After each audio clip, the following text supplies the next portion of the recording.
अर्जुनाने कित्येक माणसं मारली म्हणण्यापेक्षा आपलेच आपतेष्ट गणगोत सगळे सोयरे मारले की नाही, तरी सुद्धा त्याला कोणतंही पाप लागलं नाही. त्याचं कारण आहे अभंगाचं दुसरं चरण.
पाप पुण्य त्यांच्या अंगाला लागतच नाही. कारण गोविंदासणी गोविंद श्रेणी गोविंद त्यामणी बैसला असे, ज्यांच्या मुखात सतत उठता बसता झोपता काम करताना भांडताना सगळ्या गोष्टी करताना गोविंद गोविंद गोविंद जे म्हणतात, कोण म्हणतात? अभंगाचं प्रथम चरण.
Music is the language of heart असं म्हटलं जातं. संगीत ही हृदयाची भाषा आहे. हृदयापासून निघाले का हृदयाला भेटल्याशिवाय राहत नाही. आपल्या इकडच्यांनी सांगून कळत नाही लवकर, बाहेरच्यांनी सांगितलं का मग पटकन डोक्यात येतं. अमेरिकेचा शास्त्रज्ञ आहे, नितजे शास्त्रज्ञाचं नाव आहे. माझ्या समोर एज्युकेटेड माणसं बसलेले आहेत. नितजे शास्त्रज्ञाचं नाव आहे, तो अमेरिकेचा आहे. तो म्हणतो without music life would be a mistake. संगीताशिवाय जीवनच चुकीचं. संगीत नसेल ना जीवनात, संगीताशिवाय जीवन चुकीचं. म्हणजे बसलेल्या संगीताशिवाय नाही, नाहीतर बसलेली संगीतात तिकडच फुगून फुटून जायची. ती जीवनात आल्यापासून काय काय झालंय बिचारे त्या संगीतलाच माहिती. फार अवघड आहे. आणि बघा ना, नवरा कलेक्टर असू द्या, मंत्री असू द्या, मुख्यमंत्री असू द्या, पंतप्रधान असू द्या, बायका म्हणतात आमच्या त्याला बाई काही. And experience is the better than knowledge. अनुभव हा ज्ञानापेक्षा श्रेष्ठ असतो असं म्हणतात. बरोबर आहे ना? प्रत्येकाची बायको म्हणते, अहो साध्या सुद्धा माणसाचं काय घेऊन बसले. राष्ट्रपतीची बायको त्याला म्हणते, तुमचं मी होते म्हणून बरं आहे. माझ्या जागेवर दुसरी असते का? कधीच. मग ते राष्ट्रपती बारीक तोंड करतं बरं का, निवृत्ती मामा असं बारीक तोंड करून बसत असं. ते म्हणत तू काही जात नाही आणि दुसरी काही मिळाला.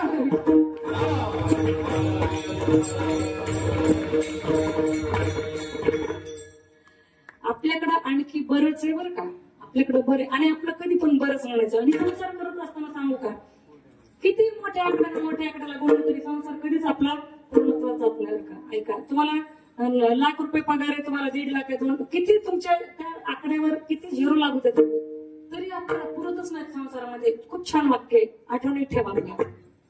संसारामध्ये कितीही मोठ्या आकड्याने, कितीही मोठ्या आकड्याला गुणलं तरी सुद्धा भागतच नाही, पण गुणानं जर राहिलं ना तर मात्र भागल्याशिवाय राहत नाही. गुणानं राहता आलं पाहिजे, नाहीतर आपलं कसं आहे बरं का. आणि मी म्हणते तारुण्यात तरी बरं आहे, म्हातारे झाले की नीट बोलतच नाही तो माणसं नवरा बापू एकामेकाला. म्हातारा कुठे गेलो, म्हातारी कुठे, अरे ती का पहिल्यापासून म्हातारी होती का बाबा, म्हातारा कुठं उलटलं काय की बोला त्याला गिळायला. प्रेम टिकत नाही बरं संसारामधलं, ऐका ना. पण परमार्थामधलं प्रेम वृद्धिंगत होत जातं, ते कमी होत नाही. संसारामधलं कमी होतं. आणि तुम्ही अजून लक्ष द्या, संसारामध्ये वय वाढत चाललं की किंमत कमी होते आणि परमार्थामध्ये वय वाढत चाललं की किंमत वाढते. बरोबर आहे ना. परमार्थामध्ये प्रेम वृद्धिंगत होत राहतं, वाढत राहतं. किती प्रेम केलं साधू संतांनी माझ्या भगवंतावर, प्रेम केलं राधाराणीनं बरं का, किती प्रेम केलं, मर्यादाच नाही हो. आणि प्रेम तेच खरं. प्रेम कशाला म्हणतात सांगते तुम्हाला, ऐका. आणि खरं प्रेम कशाला म्हणतात. प्रेम म्हणजे एखादा आपल्याला व्यक्ती आवडतो, एखादी स्त्री आवडते, एखादी मुलगी आवडते, एखादा मुलगा आवडतोय, तिला मिळवण्यासाठी प्रयत्न करून तिला मिळवणं, ह्याला प्रेम म्हणता येईल, प्रेम आहे. पण खरं प्रेम कशाला म्हणतात ऐका ना. खरं प्रेम कशाला म्हणतात, समोरची व्यक्ती आपली कधीच होणार नाही हे माहीत असून सुद्धा त्याच्यावरचं प्रेम दिवसेंदिवस वाढतच जात आहे, त्याला म्हणतात खरं प्रेम. आणि निस्वार्थी प्रेम त्याला म्हणतात, जे माझ्या राधाराणीने केलं. ऐका ना काय म्हटली ती, मेरी लगी शाम संग प्रीत ये दुनिया क्या जाने, मेरी लगी शाम संग प्रीत ये दुनिया क्या जाने, क्या जाने कोई क्या जाने, क्या जाने कोई क्या जाने, मुझे मिल गया, मुझे मिल गया, मुझे मिल गया मन का दुनिया क्या जाने.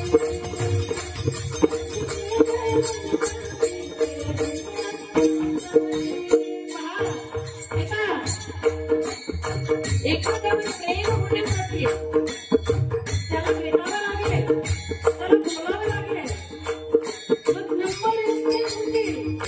काही काळाने एखादा फोन करेल, आओ तुमची परवा इथं आठवण निघाली, फार आठवण येते तुमची, पुन्हा 8-15 दिवस गेल्यानंतर लगाव होतो, लगाव ओढ होते.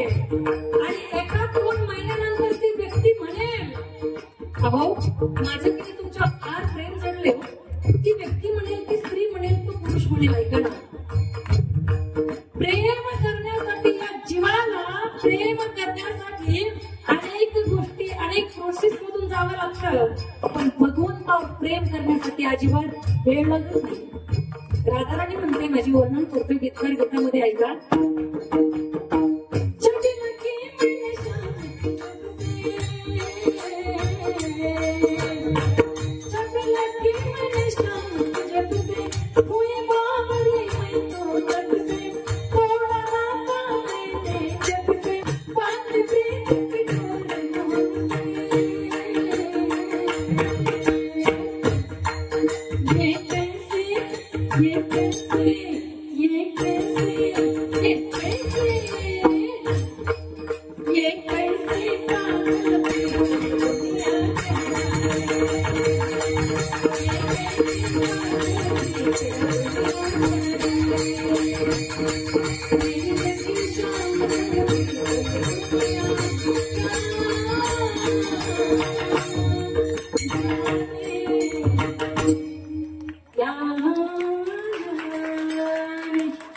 मेरी लगी शाम संग प्रीत ये दुनिया क्या जाने.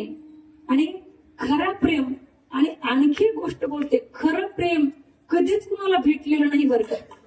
आणि जे भेटत नाही त्यालाच खरं प्रेम म्हणतात. विठाल विठाल. महाराज म्हटले, झुंजार तेच आहेत एकमेव, कोण, जे विष्णूचे दास आहेत. ज्यांच्या अंगाला पाप पुण्य लागत नाही. का लागत नाही त्याचं कारण गोविंद असणे, गोविंद शेणे, गोविंद त्या मनी बैसला असेल. त्या मनामध्ये चित्तामध्ये गोविंद बसलेला आहे. आणि म्हणून आपण सुद्धा सदैव त्या ईश्वराकडे प्रार्थना केली पाहिजे. काय? माझ्या मनाला छंद नित्य गोविंद गोविंद विठाला विठाला. जीवनाचा काही भरोसा नाही बरं का. आज भेटलो पुन्हा भेटल की नाही सांगता येत नाही. अहो सकाळी माणूस पाहिला दुपारी जिवंत भेटेल की नाही याची गॅरंटी नाही हो. हा बघा गॅरंटीच राहिली नाही माणसाची आज. आणि जेव्हा मृत्यू येतो तो काय म्हणतो का, हॅलो मी थोड्या वेळात यायला लागले बरं का, तुमचं आवरून वगैरे ठेवा. असं म्हणलं कोणाला अजून मृत्यू मरण असं म्हणलं कुणाला, तुमचं सगळं सामान बिमान आवरून ठेवा असं कुणाला कोणाला फोन फोन मागे मिस कॉल तरी नाही ना. ते कसं येते माहिती का. आणि ते आल्यानंतर बाकी काहीच कामाला येत नाही. ऐका सच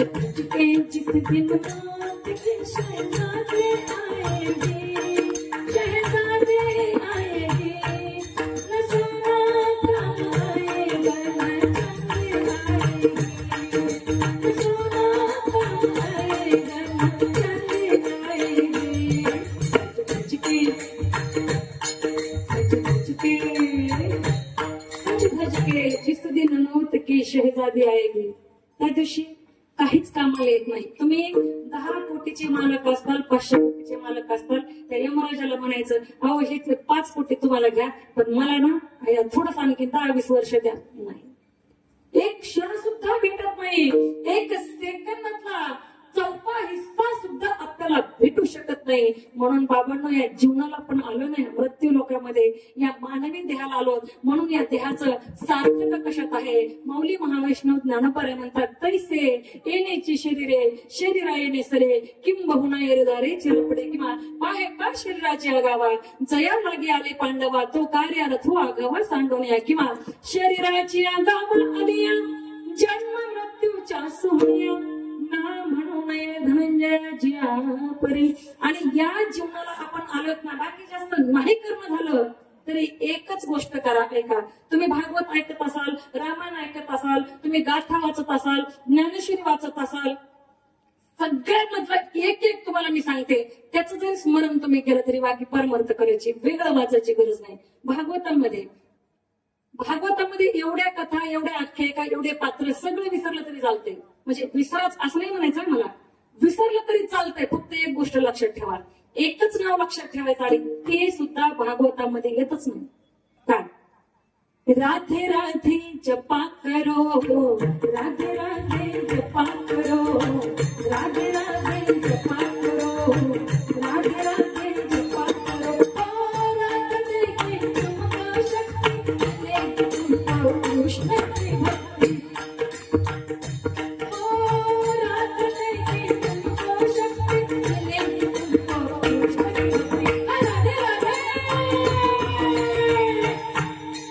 चरण में शीश झुकाया करो, चरण में शीश झुकाया करो,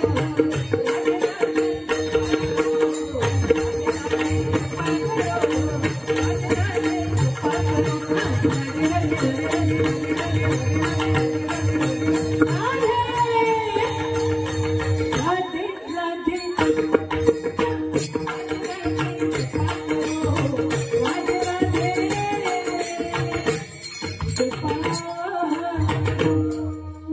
राधा म्हणायचं. फक्त भागवत ऐकल्याचं पुण्य तुम्हाला प्राप्तच होणार.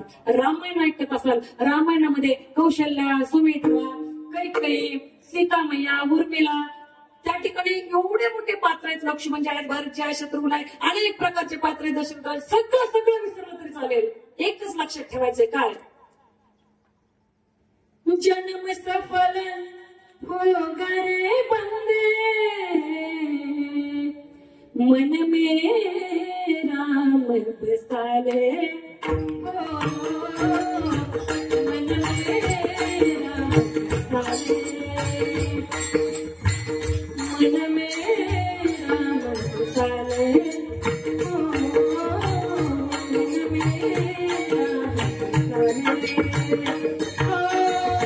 राम नाम के मोती को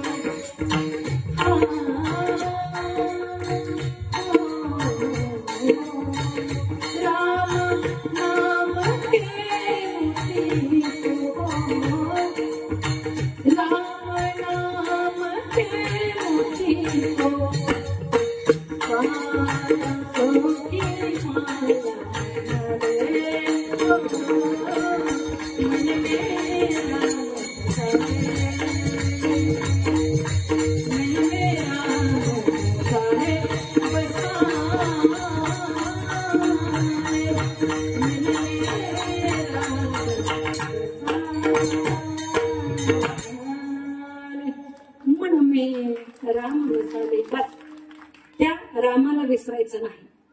चला पुढे. तुम्ही भगवद्गीता वाचत असाल, एक श्लोक पाठ करा अनुकरणात आहे. कोणता? मम अंशो जीवलोके जीवभूत सनातनः मनःषष्ठानि इंद्रियाणि प्रकृती स्थानी करशती. किंवा याच अर्थाचा दुसरा श्लोक आहे, सर्वस्य चाहं हृदि सन्निविष्टो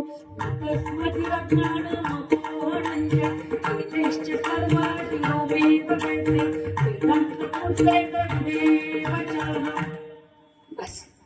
पुन्हा गीतेच्या म्हणजे लागायचंच नाही. मला गीता म्हणजे भगवद्गीता, शेजारची गीता नाही. विठाल विठाल. ज्ञानेश्वरी मधली एकच वही वाचा. कोणती? ऐका. दया तेथे धर्म, धर्म तेथे सुखागमो, सुखी पुरुषोत्तम असे जैसा. बस. बाकीच्या नाही वाचल्या म्हणजे वाचूच नका असं मला अजिबात म्हणायचं नाही. पण ह्या एवढी एक ओळी वाचली आणि अनुकरणात आणली तरी सुद्धा काही गरज नाही बरं का बाकीचं करायची. संसारिकाला घरी बसल्या बसल्या हा परमार्थ आहे. बघा ना, भागवतातला राधा शब्द, रामायणातला राम, गीतेतला एक श्लोक, त्या ठिकाणी असणारी ज्ञानेश्वरी मधली एक ओवी आणि गाथामधला एक अभंग. एक अभंगावरच तुमचा उद्धार झाल्याशिवाय नाही. तो अभंग कोणता आहे का ना? स्वामी काज गुरुभक्ती पितृवचन सेवापती. हीच दुसरी तिसरी पुन्हा कोणतीच नाही. हीच विष्णूची महापूजा, अनुभव नाही मी तुझा. म्हणून त्या ठिकाणी असणारा आपण जन्माला आलोय ना, आपले कर्म, आपण काय करायचं नेमकं हे आपल्याला कळलं पाहिजे बरं का. जन्म बरं, जीवन जीवन म्हणजे नेमकं व्हॉट इज दॅट जब डेफिनेशन अबाउट लाईफ. नेमकी जीवनाची व्याख्या काय? तसं पाहायला गेलं everybody has difference definition about life. प्रत्येकाची आपापली वेगवेगळी व्याख्या जीवनाची. Suppose for example, cricketers is cricket is life, actors is acting is life, writers is article is life, poets is poem is life, households is work is life, singers is singing is life, teachers is teaching is life. Little child says, play is life, but I must say, life is a very small gap between birth and death, so that in this gap, be happy and try to make others happy. Enjoy every moment of life. अर्धे म्हणते ना बिघडले का काय, मला फार येत आहे याच्यासाठी मी बोललेलीच नाही. English language is the most important for the communication. दळणवळणाच्या साधनासाठी इंग्रजी भाषा अत्यंत गरजेची आहे. मी 5-6 राज्यात कार्यक्रम करते म्हणून सांगत नाही, तुम्हाला हे आलं पाहिजे यासाठी सांगते. बघा, महाराष्ट्राच्या बाहेर गेलं तर मराठीला कोणी, आज मराठी दिन आहे ऐका, महाराष्ट्राच्या बाहेर गेलं तर मराठीला कोणी विचारत नाही. तिथे एक तर प्रांतीय भाषा चालते किंवा इंग्रजी भाषा चालते. तुम्ही आंध्राकडे गेला तिथे हिंदी सुद्धा चालत नाही. महाराष्ट्र आपण गेलेलो असतं, हिंदी प्रांतीय भाषा चालते. हिंदी सुद्धा नाही कळत तिकडच्या लोकांना हिंदी सुद्धा. मग काय करतात? त्यांचे तोंड आपण पाहिजे ना, आपले तोंड त्यांनी पाहिजे. इंग्रजी भाषा आली पाहिजे. अहो छत्रपती शिवरायांना 8 भाषा अवगत होत्या. मासाहेबजी जाऊन ना, अहो संभाजी महाराजांना 14 भाषा येत होत्या. छत्रपती शिवरायांच्या राज्याभिषेकावेळी अलेक्झांडर नावाचा आपल्याला फोटोमध्ये दिसतो बघा तो इंग्रज, त्याने एक त्याच्यासोबत द्विभाषिक आणला होता. द्विभाषिक म्हणजे इकडचं बोलणं ऐकून तिकडचं न सांगणार, तिकडचं बोलणं ऐकून इकडचं सांगणार. त्या द्विभाषिकाची गरज पडली होती. माझ्या छत्रपती संभाजी महाराजांना इंग्रजी भाषा सुद्धा येत होती.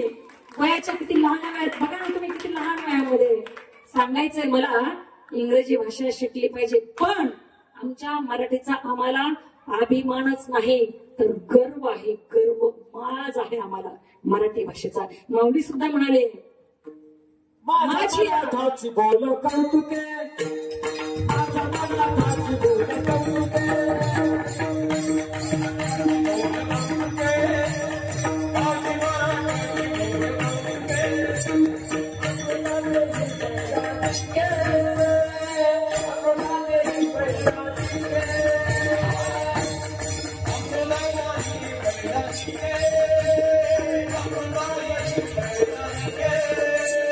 ऐसे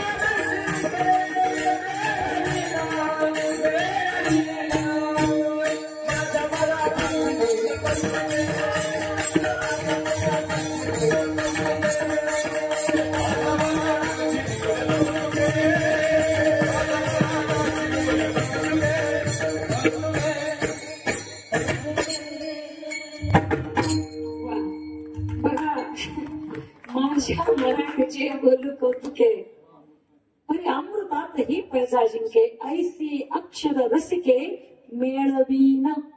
आज मराठी मातृभाषा दिन आहे. विचार करा, इंग्रजीमध्ये 26 पाराखडे आहेत, मराठीमध्ये 52 आहेत. संविधानिक म्हणजे मराठीचं बघा ना किती प्रचंड. आणि ऐका, पॅन्ट आणि शर्ट घालायला काहीच वेळ लागत नाही, पण साडी घालायची, त्याच्यावर नथ घालायची, आणखी मेकअप करायचा, एवढं कपाळभर कुंकू लावायचं, किती वेळ लागतो नाही यासाठी. बरं, इंग्रजी भाषा कसं आहे आपलं, फार सोपं आहे बरं का, सोपं आहे आपलं. इंग्रजी भाषेमध्ये एखादं जर आपल्याला काही बोललं आणि आपल्याला ऐकून आलं, त्याला काय म्हणतं, सॉरी आय कॅन्ट हिअर. परत सांग म्हणण्यासाठी त्याला काय म्हणतं, sorry I can't hear you. मी तुझं ऐकलं नाही, तू काय म्हणलास, प्लीज टेल मी अगेन. परत मला एकदा सांग ना. तसं मराठीत नाही, आपल्याला काही नाही कळलं का, नाही ऐकू आलं का, नुसतं म्हणायचं आ. बरोबर आहे ना, बरोबर आहे ना. किती मोठं म्हण, sorry I can't hear you, please tell me again. इतकं बोल लागतंय कशासाठी, आ साठी.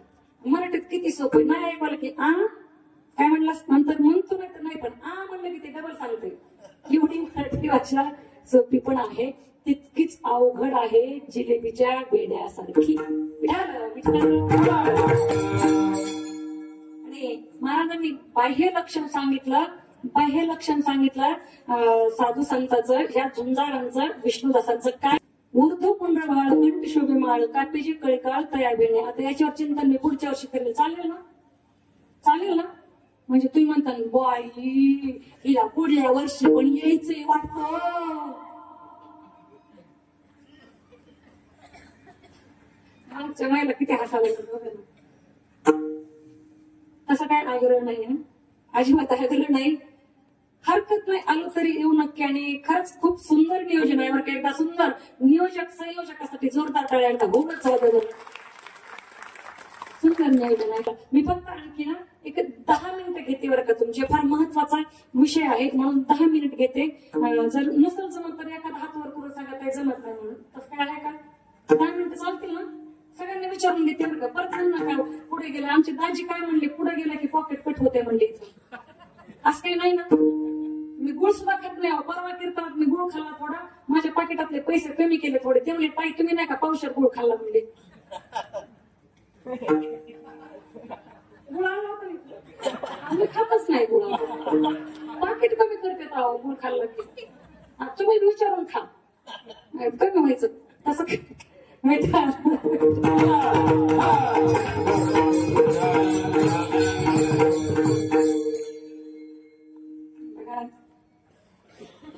आपल्या या आपल्या सर्व या जगतामध्ये अनेकांचे उपकार आहेत बरं का, अनेकांचे उपकार आहेत. त्याच्यामध्ये पहिला त्या उपकार आहे भगवंताचा, ज्याने जन्माला घातलंय आणि ज्याच्या माध्यमातून घातलंय त्या आई वडिलांचा उपकार आहे आपल्यावर बरं का. ऐका ना, साधू संतांचा उपकार आहे आपल्यावर, आपल्यावर नदीचा उपकार आहे, गंगा मैयाचा उपकार आहे, आपल्यावर वृक्षवेलीचा निसर्गाचा उपकार आहे. आणि आपल्यावर सर्वात जास्त आणखी उपकार कोणाचा आहे म्हणाल तर तो माझ्या शेतकरी राजाचा आहे. तो शेतकरी, कारण या जगातलं सर्वात दिलदार व्यक्तिमत्व जर कोण असेल ना तर तो माझा शेतकरी राजा आहे. आणि याचा मला प्रचंड अभिमान आहे.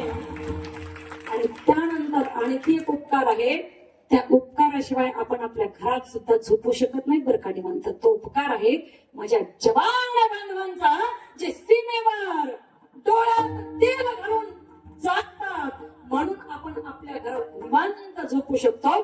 त्या जवान बांधवांचे उपकार आहेत आपल्यावर, त्यासाठी बोलते मी. ऐका ना, किती उपकार आहेत त्यांचे आपल्यावर. अहो विचार करा, त्या जवानांना वर्षातले फक्त 3 महिने सुट्ट्या भेटतात. आपल्याला 2 दिवस नवरा गावाला गेला, बाहेर गेला तर करमत नाही बरं का. ऐका ना, कधी येताल कधी येताल, ते फोन चालू राहतो. सांगायचं काय मला, ऐका ना.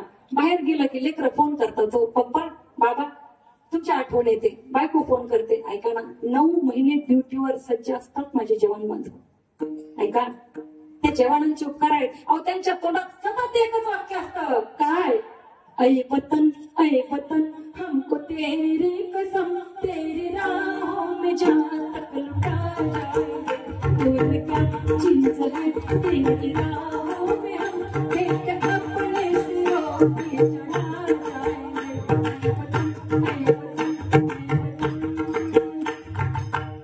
त्या भारत मातेच्या प्रेमासाठी सदैव तत्पर तत्पर आणि तयार असणारे माझे जवान बांधव ऐका ना, सारखं त्यांनी त्या भारत मातेलाच आपला सर्वस्व अर्पण केलेलं आहे. ते म्हणतात, तू मेरा कर्मा, तू मेरा धर्म, तू मेरा अभिमान है, वतन महबूब मेरे. महबूब कोणाला म्हणतात ऐका ना, जो प्राणाहूनही प्रिय आहे.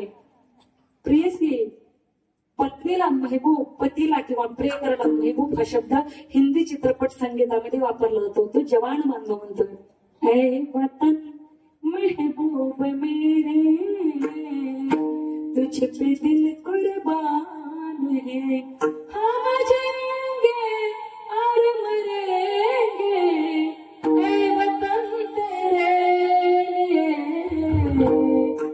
दिल दिया है जान भी दे.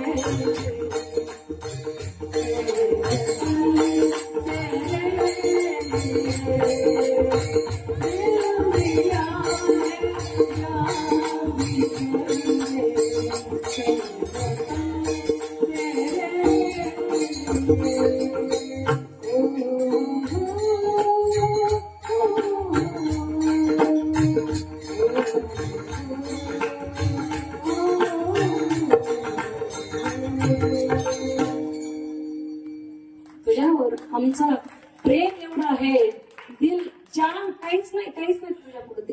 त्या ठिकाणी त्या देशासमोर, भारत मातेसमोर ऐका मी का सांगते याचं कारण सांगते बघा. ऐका ना पुढे, जवान बांधव जात असताना ड्युटीला म्हातारे आईवडील असतात, घरात किलकिले डोळे करून बघतात लेकराकडे, सर्वांगावरून नजर फिरवतात. हो बाळा चाललाच खरा, पण परत तुझ्या पायावर जिवंत येशील की नाही सांगता येत नाही. हो सांगता येतंय का?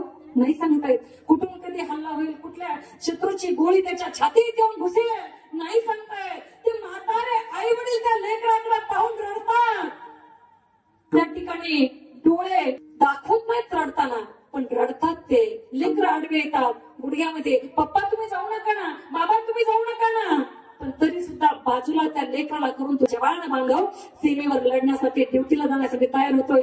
पत्नीच्या डोळ्यात डोळे घालून तो बघू शकत नाही, कारण त्या डोळ्यांमध्ये ठिकाणी ओतप्रोत त्या पतीविषयी प्रेम असतं. तो नाही बघू शकत. कसा बसा आपल्या लक्ष्मीचा, कसा बसा आपल्या पत्नीचा तो निरोप घेतो आणि लढण्यासाठी निघून जातोय. पण दुर्दैवानं मागे झाला पुलवामा, त्या खोऱ्यामध्ये, काश्मीरच्या पुलवामा या भागामध्ये पाकिस्तानने केलेला तो भ्याड हल्ला, 42 जवान शहीद झाले.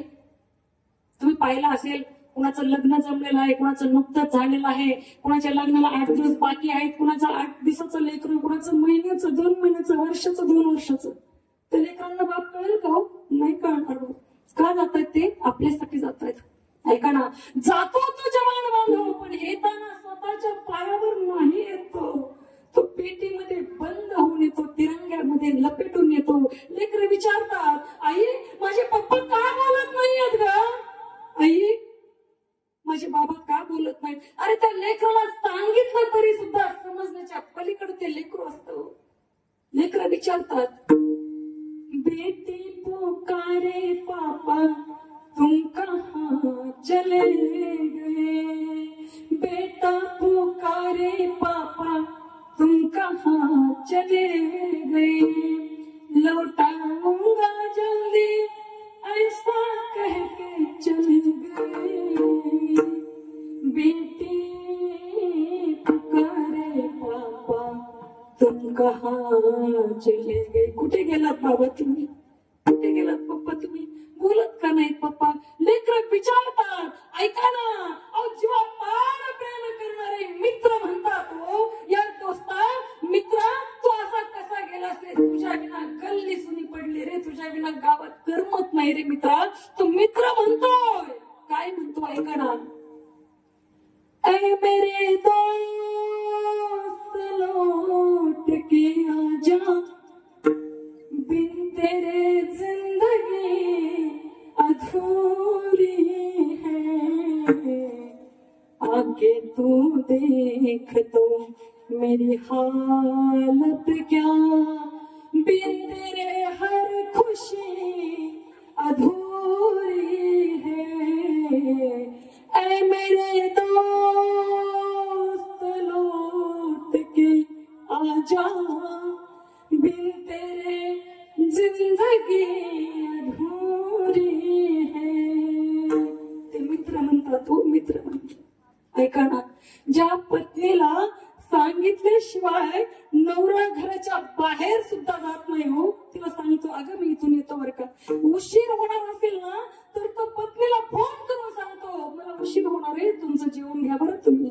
ऐका, ज्या पत्नीला सांगितल्याशिवाय नवरा घराच्या बाहेर पडत नाही, त्याच पत्नीच्या आयुष्यातून नवरा न सांगता जेव्हा निघून जातो ना, त्या पत्नीला किती दुःख, किती वेदना, किती त्रास होत असेल ना, याची कल्पना कुणीच करू शकत नाही। ऐका, ती पत्नी म्हणत असेल काय सोन्याचा संसार होता बरं का, पण क्षणार्धात होत्याचं नव्हतं झालं। ती म्हणत असेल, ती पत्नी म्हणत असेल कदाचित, काय म्हणत असेल ऐका ना, चिट्ठी में कोई संदेश, जाने वो कौन सा देश, जहां तुम चले गए, जहां तुम चले गए। एक आह भरी होगी हमने ना सुनी होगी, जाते जाते तुमने आवाज तो दी होगी। हर वक्त यही है गम, उस वक्त कहाँ थे हम, कहाँ तुम चले गए,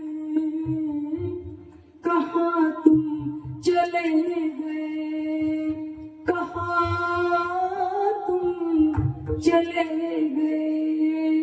ती पत्नी म्हणत असेल, हो म्हणत असेल, काय म्हणते ऐका ना,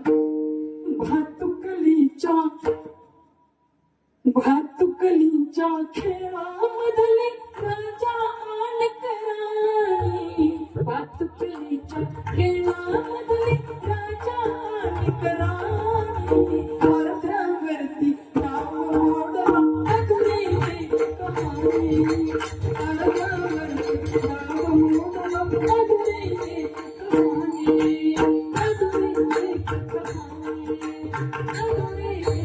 कहाणी। ती पत्नी म्हणत असेल, देवा काय सौभाग्य सांगू तुम्हाला, या जगातलं स्त्रियांचं सर्वात मोठं सौभाग्य म्हणजे तिच्या कपाळावरचं कुंकू असतं। ऐका, या स्त्रियांचं सगळ्यात मोठं सौभाग्य म्हणजे तिच्या कपाळावरचं कुंकू असतं। आणि स्त्रीचं सगळ्यात मोठं दुर्भाग्य जर काय असेल ना, तर तिनं विधवा म्हणून जगणं असतं बरं का, विधवा म्हणून जगणं असतं बरं का त्या स्त्रीचं, सगळ्यात मोठी दुर्भाग्याची गोष्ट आहे। आणि एवढं सगळं मी तुम्हाला सांगितलं, त्याच्या पाठीमागे एक कारण आहे।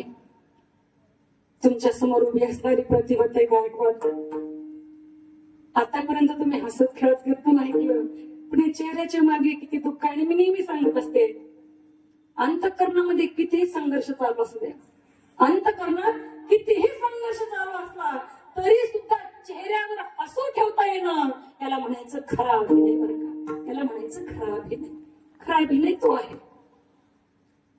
तुमच्या समोर उभी असणारी प्रतिभाताई गायकवाड हसत खेळत कीर्तन केलं, पण माझ्याही त्या ठिकाणी प्रारब्धामध्ये हे दुःख येऊन 7वं वर्ष हे चालू आहे, 6 वर्ष पूर्ण झाले। माझ्या पतीने सुद्धा इहलोकीची यात्रा पूर्ण केली आणि भगवंताच्या पायी लीन झाले 2018 साली। आणि त्यांच्या वाढदिवसानिमित्त मी एका प्रत्येक शहीद बांधवाच्या घरी जाते। तुम्ही जर माझ्या फेसबुकला, युट्यूबला, इंस्टाला कुठेही चेक केलं तर त्या ठिकाणी एक मदत, जेवढे पैसे कीर्तनाच्या माध्यमातून जमतील आपल्या जवळचे काही टाकून माझ्या पतीच्या वाढदिवसानिमित्त, कारण 5 मेला माझ्या पतीचा वाढदिवस आहे। मी अजून होता म्हणले नाही, मामा आमच्या मामाचे मित्र होते।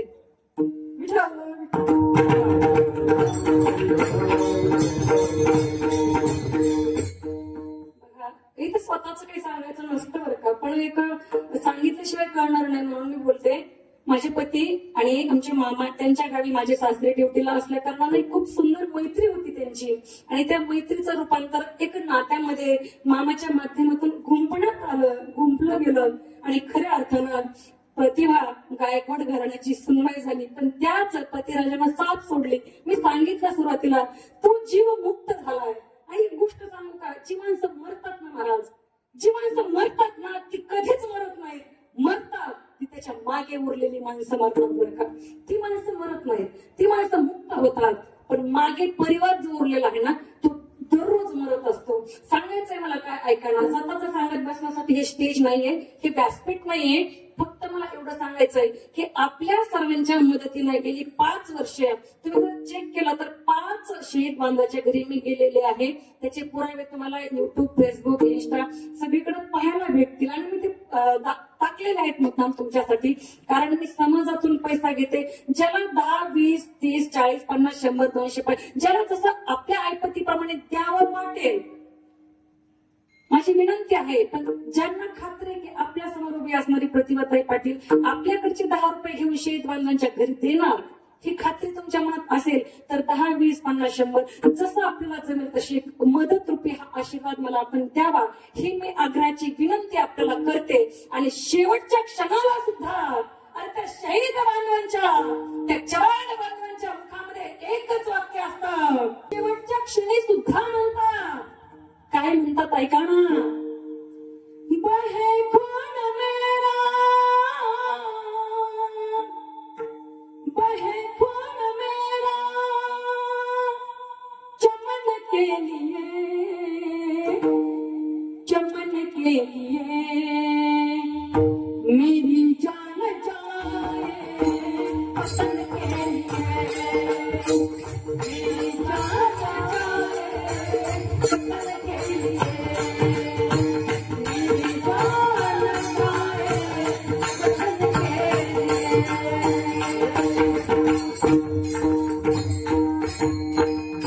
के लिए, खून मेरा चमन के लिए, मेरी जान जाए वतन के लिए. अशा शहीद बांधवांच्या परिवाराला छोटीशी मदत आपण सर्वांनी करावी. एक गोष्ट लक्षात घ्या, तुम्ही 5, 10, 20, 50, 100 रुपये दिले म्हणून तुम्ही गरीब होणार नाही. आणि मी 25, 30, 40, 50 हजार रुपये घेऊन त्या शहीद बांधवांच्या घरी दिल्यानंतर ते श्रीमंत होणार नाहीत.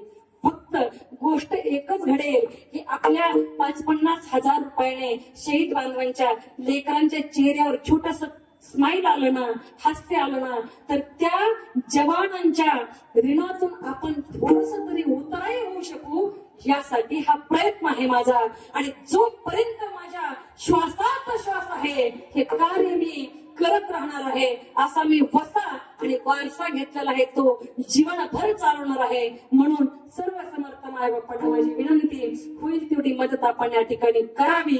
आणि शेवटकडे आपण उत्तराकडे जाऊयात. विठोबा रखुमाई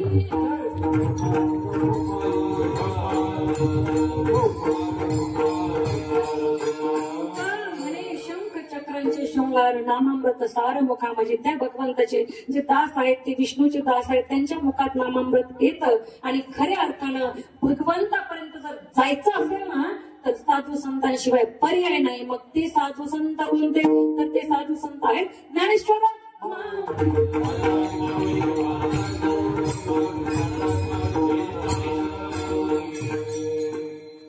आणि खऱ्या अर्थानं पुन्हा एकदा आपल्या सर्वांचे आभार व्यक्त करेल. गायक, वादक मंडळी, खूप सुंदर उत्कृष्ट प्रकारची सर्व कलाकार मंडळी लागली. बालगोपाळसाठी टाळ्या वाजवा बरं. बसणारे वाटतं आपले पोरग असं उभं राहणार असावं, असं आमच्या रवी महाराजांसारखं गाणार असावं, आमच्या पांडुरंग महाराजांसारखं, आमच्या भगवान महाराजांसारखं गाणार असावं, असं आमच्या गजानन महाराज त्यांच्यासारखं वाजवणार असावं. गाणार निघावं प्रत्येकाला वाटतं, पण नेमकं निघत येणार का निघत, चिंतन करायची गरज आहे. चिंतन करायची गरज आहे. आपण संस्कार कुठेतरी देण्यात कमी पडलो, म्हणून आपल्या लेकरांना या मंडपात घेऊन येणं गरजेचं आहे बरं का. म्हणून या लेकरांसाठी टाळ्या वाजवल्या. धन्य माता पिता प्रयाचे आपुल्या हिता जो आणि खऱ्या अर्थानं भगवंताला प्राप्त करून घ्यायचा, साधू संतांची संगती करायची. आणि शेवटी तो प्राप्त झाला की मग एकच गोष्ट आहे, काय? विठाल जय जय